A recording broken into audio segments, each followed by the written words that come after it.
Muy buenas, bienvenidos un día más al Mañanero de hoy. Por fin estamos de vuelta, espero que se note la mejora del audio. Pero tenemos que hablar de la carrera presidencial americana que culminará en las elecciones de noviembre. Una carrera por ganar votos, pero sí, también por ganar dinero, por recaudar dinero para así poder recaudar votos. En 2020, Biden recaudó la cifra récord de 1.000 millones de dólares en donaciones y Trump unos 775 millones, según la organización sin ánimo de lucro Open Secrets. Y es que si observas la cantidad de dinero dedicada a las campañas electorales americanas, verías una tendencia alcista sin igual, prácticamente incapaz de ser replicada, incluso con gráficos tan exagerados como el de Bitcoin, lo que invita a pensar que gran parte de la carrera electoral se reduce a ver quién consigue más dinero. Pues el que consiga más dinero conseguirá más inversión y conseguirá, supuestamente, más votos. Si esto no fuese realmente el caso, pues no se trataría de recaudar tanto dinero. El hecho de que se busque cada vez recaudar más dinero me hace pensar que esto debe ser útil, debe funcionar. ¿Y cómo funciona? Pues se intenta hacer más de ello, lo que implica que cualquier medio, cualquier manera de conseguir capital para la campaña y que no tenga como coste el votos, es decir, que no vale cualquier cosa. Por ejemplo, si vas a conseguir dinero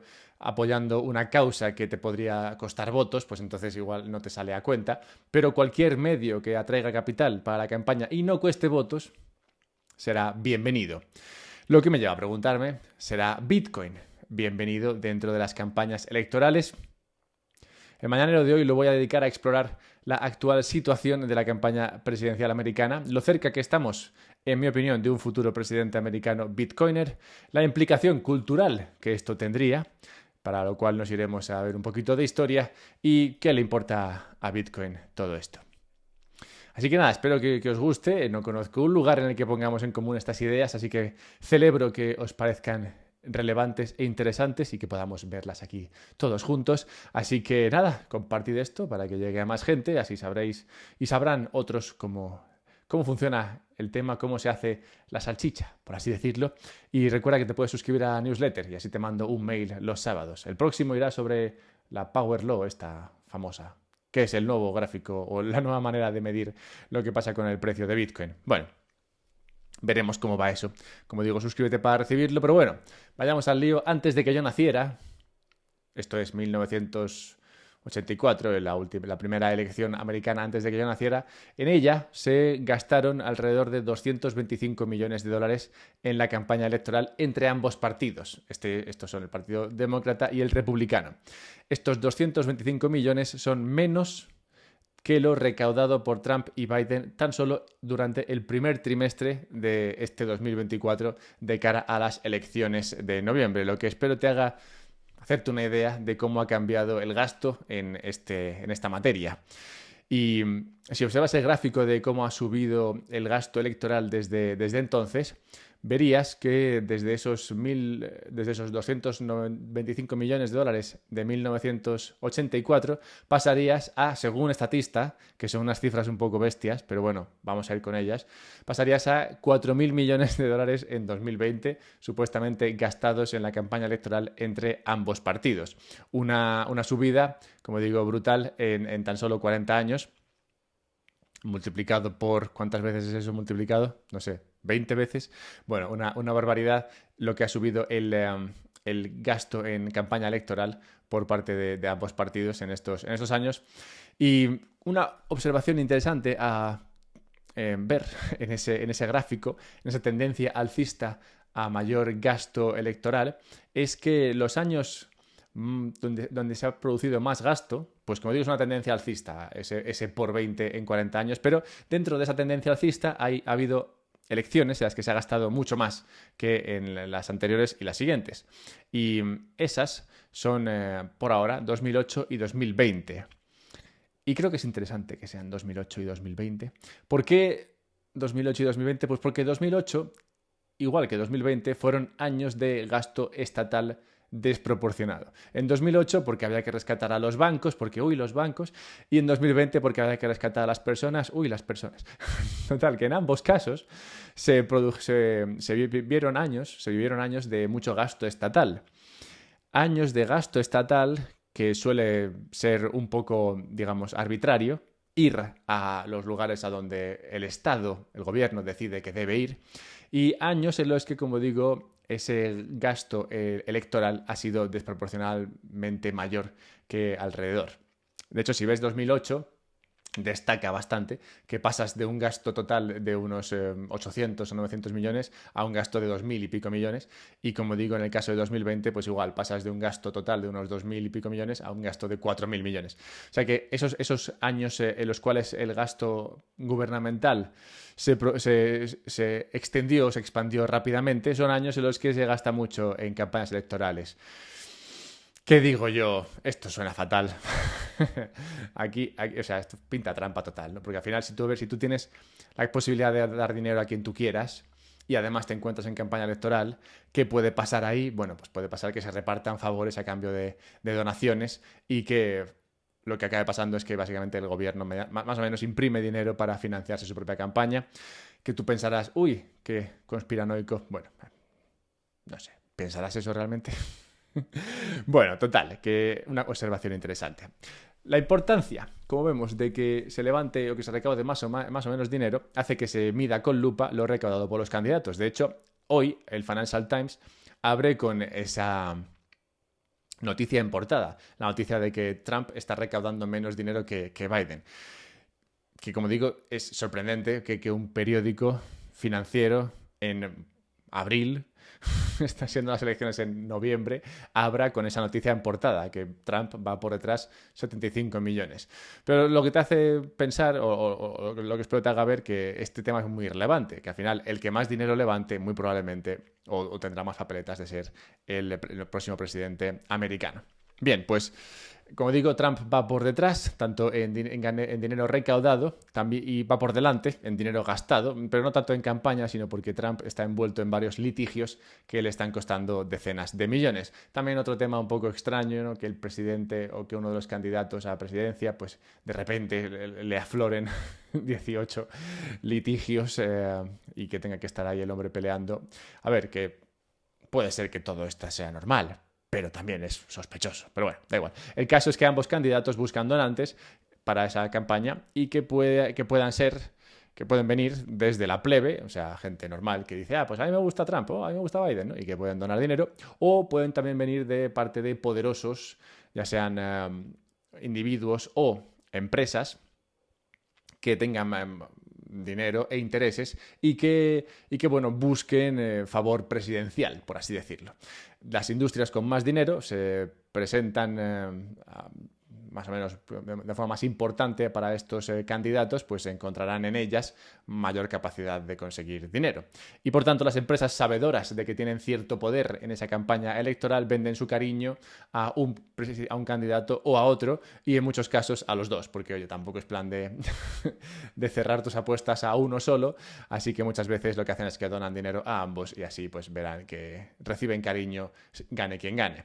Dentro de esos sectores ricos, que pueden vender su cariño a candidatos a cambio de, como digo, pues favor presidencial, después de salir vencedor, empieza a destacar el sector de Bitcoin o la industria de Bitcoin, un sector que busca además legitimizarse de cara a las personas o de cara a las instituciones, y que por tanto está de alguna manera más incentivado que otros sectores a comprar favor presidencial.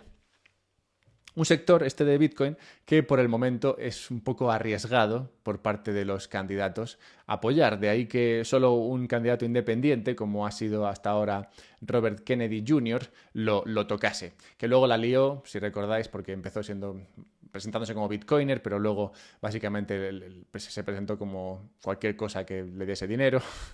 Empezó a apoyar pues otras shitcoins y demás, lo cual le hizo perder el favor de los bitcoiners. Bueno, y es que conseguir el favor de los bitcoiners es una cosa muy, muy delicada, es una damisela difícil de conquistar, no puedes ir por ahí tirándola a todas porque al final pues pierdes el favor de ella. Total, que bueno, Robert Kennedy no lo hizo bien, pero sí que es interesante ver que fue Robert Kennedy, un candidato independiente, el que se acercó a Bitcoin y no uno de los candidatos principales. Pero esto es algo que podría cambiar en cualquier momento. Por ahora, Trump es el único que ha hecho algún comentario al respecto de Bitcoin, que ha sido bastante neutro, pero me pregunto, ¿y si faltase dinero? ¿No?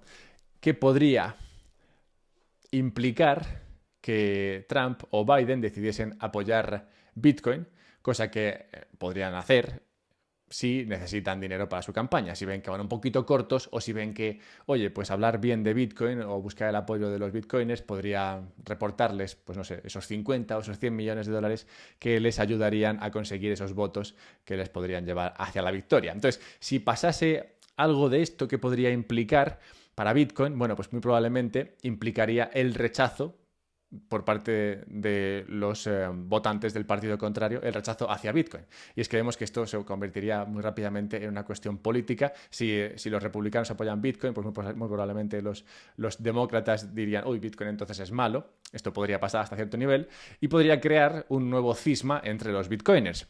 En este sentido, en el sentido de los cismas, hay un artículo muy bueno de Bitcoin Magazine comparando los cismas de la Iglesia Católica con los de Bitcoin. En el artículo se presentaría Bitcoin como la Iglesia Católica, digamos, y todos los forks que ha sufrido Bitcoin serían comparables a las religiones que se escindieron de la religión católica, como inicialmente la religión cristiana ortodoxa y siglos después la religión cristiana protestante.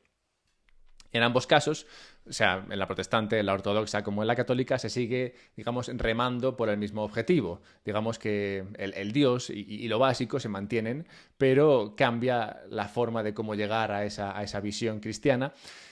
Es un poco parecido a lo que ocurre con los forks de Bitcoin. Todos buscan la esencia de Bitcoin, pero digamos que con diferentes medios. El último cisma dentro de Bitcoin, comentado en ese artículo, como digo, es el de los JPEGs, el de las imágenes, los NFTs dentro de la red de Bitcoin. Pero otro posible cisma futuro podría venir del lado de un Bitcoin estatal. Un presidente bitcoiner, un presidente americano, entiendo, estadounidense, bitcoiner, en el sentido de un presidente que apoye Bitcoin, no que sea necesariamente bitcoiner, pero bueno, un presidente que apoyase Bitcoin podría acabar causando otro cisma dentro de Bitcoin entre los que prefieren un Bitcoin ajeno al Estado y los que aboguen por un Bitcoin americano, que seguramente existirían. De hecho, toda la industria minera americana, en mi opinión, creo que estaría en mayor o menor medida, al menos, en este barco, en el barco de un Bitcoin americano y una situación en la cual se permitiera más inversión en minería en Estados Unidos. O sea que sí que se encontrarían apoyos por ese Bitcoin americano, en mi opinión. Total, que dicho todo esto, ¿será Trump el que abrace Bitcoin para recibir esas donaciones extra que le vendrían bien para equipararse con lo que viene recibiendo Biden? Bueno, pues para que esto se diese tendrían que darse dos cosas, al menos así lo veo yo. Lo primero sería la falta de dinero por parte de la campaña de Trump, que algo de eso está habiendo, pero bueno, todavía es pronto para saber cómo va a ir de pasta de cara a las elecciones. Y lo segundo que tendría que pasar es que mejorase la imagen de Bitcoin. Algo que, en mi opinión, está pasando rápidamente, en parte gracias a los ETFs de Bitcoin, que están haciendo que Bitcoin se convierta en algo mucho más mainstream, mucho más normal, y no tanto en un activo, y no tanto ese activo, ese dinero mágico de Internet, que tenía una visión más cringe o fuera de lo normal por parte de las personas. Bueno, todo eso está cambiando, lo que me hace pensar que en esta campaña, o como muy tarde en la siguiente, el tema de Bitcoin o el sector Bitcoin empiece a ser un sector que los candidatos toquen para apoyar y así recibir donaciones por parte de ellos. ¿Y qué implicaciones tendría esto para Bitcoin? Bueno, pues está el riesgo del cisma, ese que he comentado, un nuevo cisma dentro de Bitcoin, pero que, bueno, en líneas generales no diría que sería un riesgo muy grande. Y es que si por algo se caracteriza Bitcoin es por su inmutabilidad, que aunque no sea perfecta, sí que es casi perfecta, sobre todo cuando la pones en comparación con lo que ocurre con el resto de activos. Es decir, si todo se mueve mucho y Bitcoin se mueve poco, pues la visión general que te ofrece eso, o la visión relativa de movimiento de Bitcoin frente a lo demás, es que apenas se está moviendo.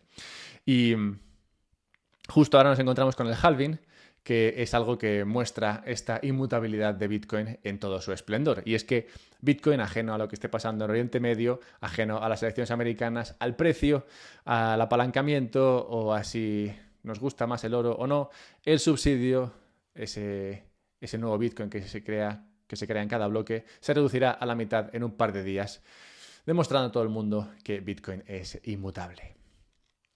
30 segundos para recordaros un par de cosas y luego hablaremos de la correlación entre Bitcoin y el Nasdaq, del cierre de cuentas bancarias de forma arbitraria y de otro tema que creo que es Costco. Si no sabes lo que es Costco, pues luego te lo explico. Bien, pues 30 segundos para decirte que te puedes suscribir a la newsletter de un podcast sobre Bitcoin, así te mando un mail los sábados. Como he avanzado antes, el próximo irá sobre la Power Law. Sí, va a ir de esto, ley de potencia. Una cuestión interesante.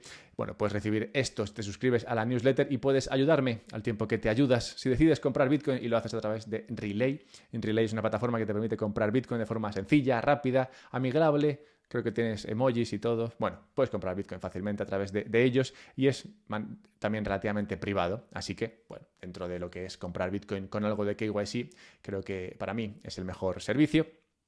Y luego puedes guardarte ese Bitcoin en una Bitbox para así tener acceso a tu Bitcoin siempre, independientemente de quién presida el país.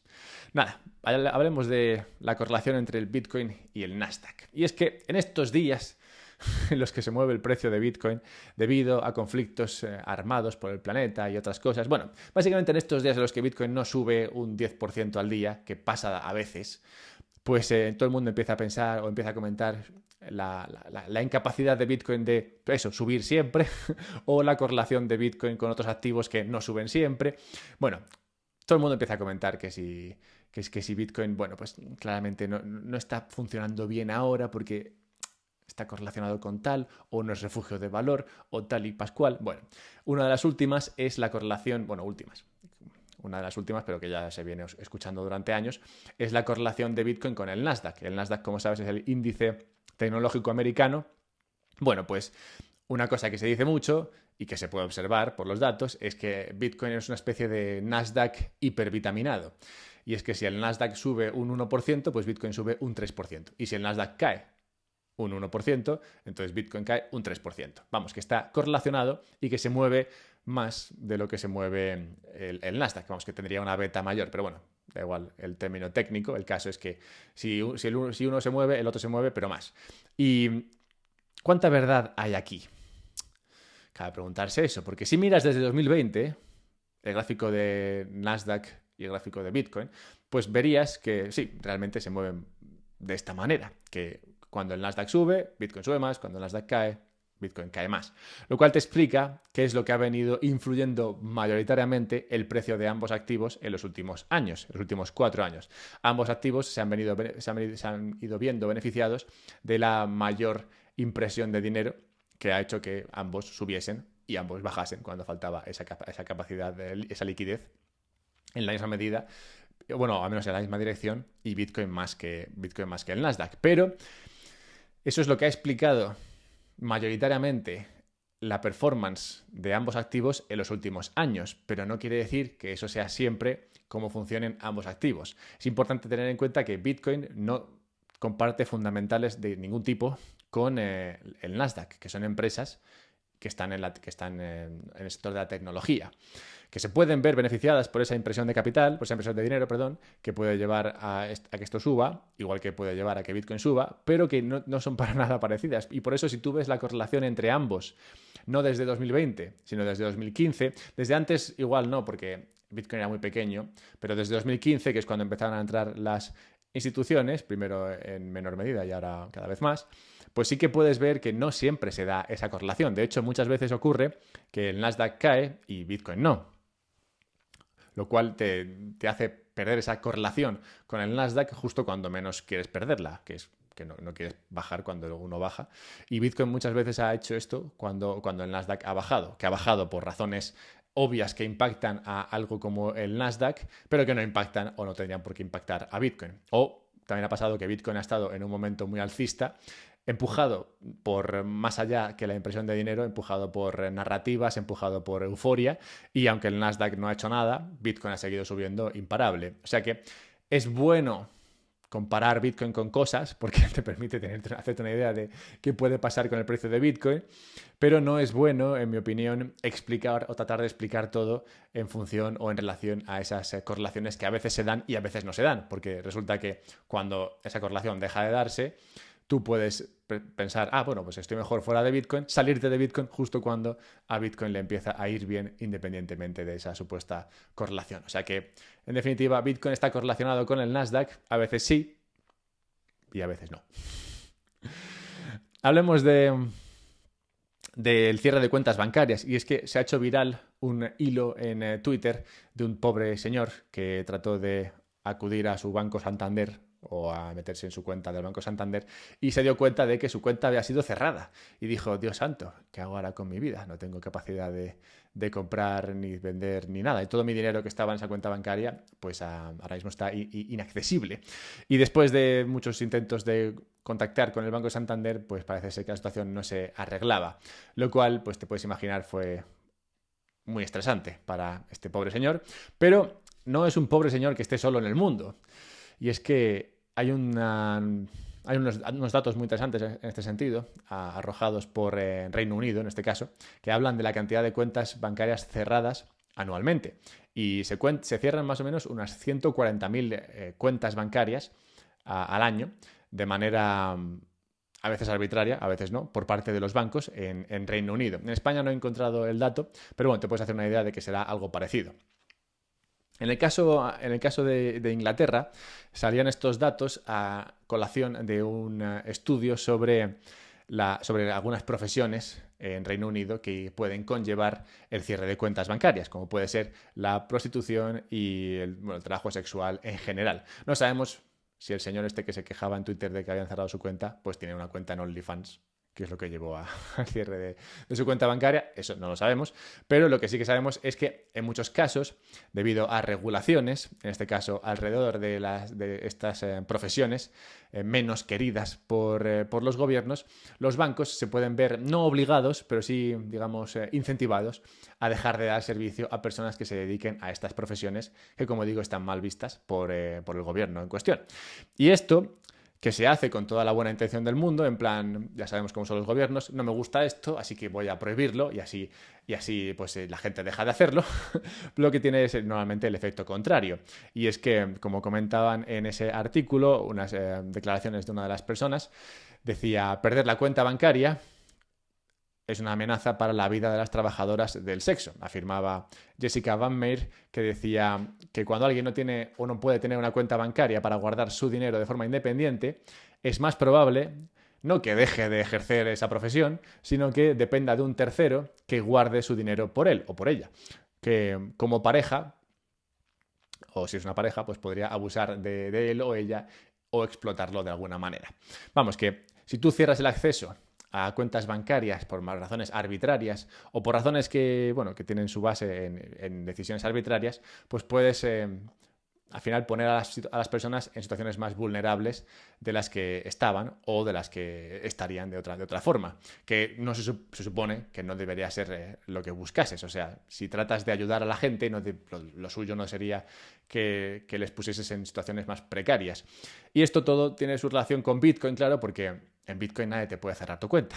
Tú siempre puedes tener tu cuenta y puedes usarla para recibir pagos en Bitcoin y emitir pagos en Bitcoin y nadie te puede decir que esa cuenta está cerrada siempre y cuando tú tengas la capacidad de tener acceso a tus llaves. Así que es importante cada vez más Bitcoin en este sentido y bueno, esta es una de las razones por las que Bitcoin es importante. Y dejadme cerrar con la cantidad de oro que se está vendiendo en un supermercado americano.